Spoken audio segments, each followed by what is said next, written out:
नमस्कार, मैं आचार्य चंपा झा आप सभी लोग का अपने चैनल पे स्वागत करती हूँ।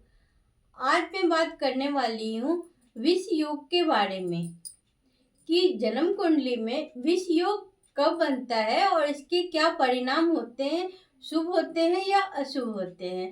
तो जैसे नाम से ही पता चल रहा है कि विष योग, तो किसी की भी कुंडली में, जिस भी व्यक्ति की कुंडली में शनि और चंद्रमा का संबंध होगा, यानी कि शनि और चंद्रमा किसी भी भाव में साथ में बैठे हो या शनि या चंद्रमा दृष्टि संबंध बना रहे हो, तो कह सकते हैं कि इनकी जन्म कुंडली में विष योग का निर्माण हो रहा है।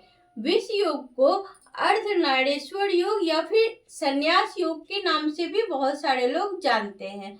तो यह योग एक अच्छा योग नहीं माना जाता है ज्योतिष शास्त्र में, क्योंकि चंद्रमा अमृत है और शनि विष हुआ, तो अमृत और विष साथ में रहेंगे तो जहर ही तो होगा ना, विषैले हो जाएंगे। तो इसलिए यह योग ज्योतिष शास्त्र में एक अच्छा योग नहीं माना जाता है और इस योग के कारण जातक डिप्रेशन में, मानसिक परेशानियां ऐसे लोगों को ज्यादा रहती है।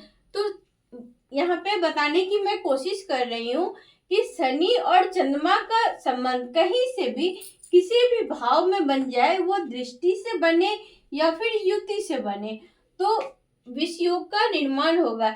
ऐसे व्यक्ति को मानसिक तनाव ज्यादा रहता है, डिप्रेशन में रहते हैं, ओवर थिंकिंग ज्यादा रहती है, निगेटिव ये लोग बहुत ज्यादा रहते हैं, इनकी जो सोच होती है वो बहुत ज्यादा निगेटिव होती है। ऐसे लोगों के जो सपने होते हैं ना, वो भी बहुत डरावने होते हैं। सपने में जग जाना, रोना, किसी भी पुरानी चीजों को या मरे हुए व्यक्ति या फिर मतलब कह सकते हैं कि इनके ऊपर गलत चीजें ज्यादा हावी रहती है। ऐसे लोगों के ऊपर तुरंत जादू टोना भी हो जाता है। नजर दोष की भी समस्या ऐसे लोगों को रहती है, जिसके शनि और चंद्रमा दोनों पीड़ित होते हैं। ऐसे लोगों को नजर दोष बहुत जल्दी लग जाती है। ऐसे लोगों को हेल्थ इशू बहुत ज्यादा होता है, क्योंकि उनका मन ही खराब हो गया, निगेटिव सोच हो गए। तो ऐसे लोगों को शारीरिक कष्ट भी बहुत ज्यादा रहता है। कुछ ना कुछ वो जिस भाव में बनता है, उस भाव से संबंधित, उस अंग से संबंधित समझ सकते हैं, कह सकते हैं कि उनको कष्ट रहता है, हेल्थ इशू रहता है। ऐसे लोग बहुत ही उदास रहते हैं अपनी जिंदगी से। ऐसे लोग अकेले रहना ज्यादा पसंद करते हैं। वो सबके साथ जल्दी मिलजुल नहीं पाते हैं। अपने आप को हमेशा अकेला, लॉनली महसूस करते रहते हैं, उदास रहते हैं। वो अपनी जिंदगी से भी निराश हो जाते हैं, हतोत्साहित हो जाते हैं। ऐसे लोगों को कई बार ऐसा देखा गया है कि आत्महत्या यानी कि सुसाइड करने की भी भावना मन में बार बार होता रहता है कि मैं ऐसा कर लूं।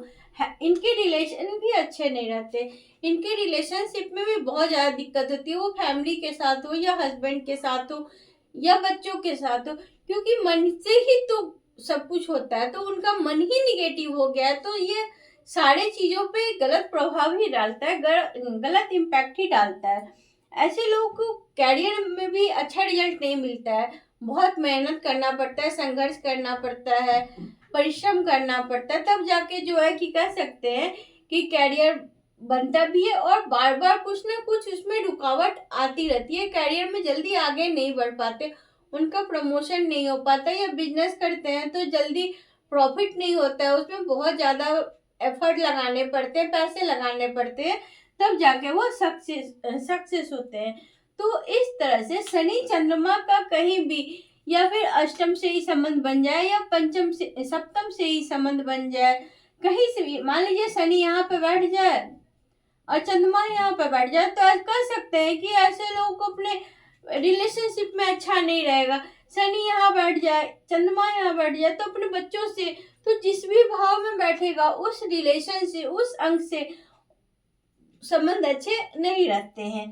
तो शनि और चंद्रमा की युक्ति किसी की भी जन्म कुंडली में अच्छा नहीं माना गया। डिप्रेशन, मतलब कि वो अकेले रहते हैं, अपनी जिंदगी से निराश हो जाते हैं, किसी से बातें नहीं करना, जल्दी घुलना मिलना नहीं, और मेन रूप से इनको हेल्थ प्रॉब्लम रहती ही रहती है, कोई ना कोई। ये मानसिक तौर पे ये बीमार रहते हैं, नहीं भी होता है तो इनके मन में एक हो जाता है, भ्रम फैल जाता है कि मेरा तबीयत खराब है। तो इस तरह से चेक करिए कि किसी की कुंडली में भी शनि और चंद्रमा का विष योग तो नहीं बन रहा है। तो इसके उपाय करने से कुछ हद तक ये समस्या कम हो जाती है। तो कैसा लगा ये वीडियो जरूर बताइएगा। मिलते हैं अगले वीडियो में, तब तक के लिए हर हर महादेव।